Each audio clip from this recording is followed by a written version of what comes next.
लद्दाख में line of actual control पर हिंदुस्तान की बड़ी जीत हुई है। मोदी सरकार की कूटनीति वजह से यहां चीन डिसएंगेजमेंट समझौते के लिए राजी हो गया है।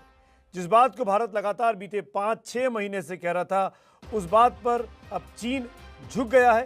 चीन ने ये बात मान ली है और चीन ने भारतीय इलाकों में जो इंक्रोचमेंट किया था, जो आक्रमण किया था, उस इलाके से चीन अब पीछे हट रहा है।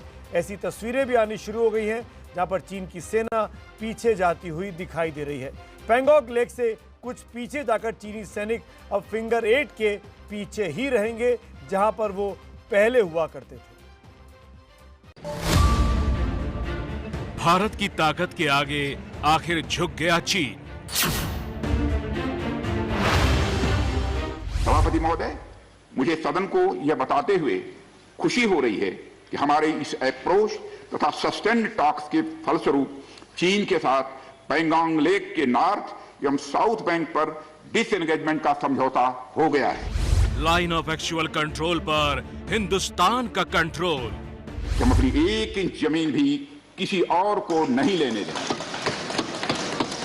हमारे दृढ़ संकल्प का ही यह फल है कि हम समझौते की स्थिति पर पहुंच गए हैं। जिस रास्ते से चीन आगे बढ़ रहा था, अब उल्टे पैर वो लौटेगा।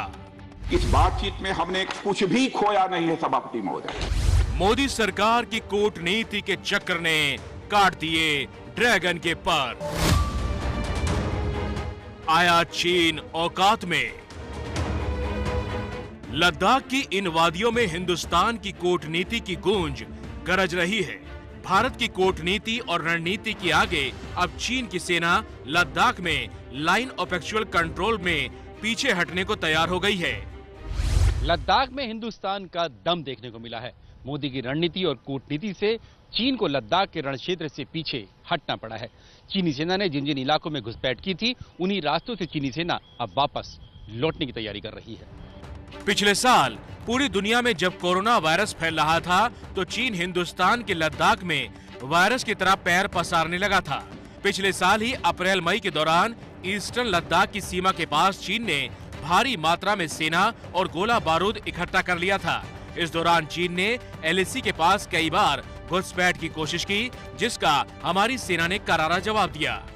गलवान घाटी में हमारे सैनिकों की शहादत भी हुई। रक्षा मंत्री राजनाथ सिंह ने आज संसद को बताया कि हमारे जवानों की ये शहादत अब अंजाम तक पहुंची है। समझौते के मुताबिक चीनी सेना अब पूर्वी लद्दाख के पैंगोंग त्सो लेक के नॉर्थ बैंक यानी कि उत्तर में फिंगर एरिया नंबर 8 के पूर्व दिशा में चली जाएगी। ठीक वैसे ही भारतीय सेना की टुकड़ी फिंगर नंबर 3 पर धनसिंह थापा पोस्ट पर चली जाएगी। दोनों ही देशों की सेनाएं पैंगोंग त्सो लेक के साउथ बैंक का जो इलाका है, वहां से भी पीछे हटने के लिए तैयार हो गई हैं।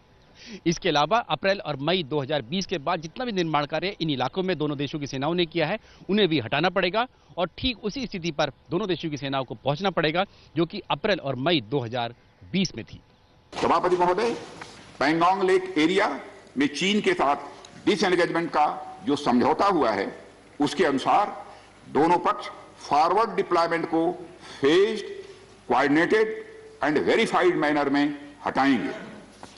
चीन अपनी सेना की टुकड़ियों को नॉर्थ बैंक में फिंगर 8 के पूरब की दिशा की तरफ रखेगा और इसी तरह भारत भी अपनी सेना की टुकड़ियों को फिंगर 3 के पास अपने permanent base Dhan Singh Thapa post पर रखेगा। आपको बता दें कि चीन इससे पहले भी भारत के साथ शांति की बात करके पीठ में छुरा घोंप चुका है। इसलिए सरकार हर मोर्चे पर फूंक फूंक कर कदम रख रही है। तो चीन पे भारत सरकार की ये बड़ी कूटनीतिक जीत के तौर पर इस पूरे घटनाक्रम को देखा जा रहा है।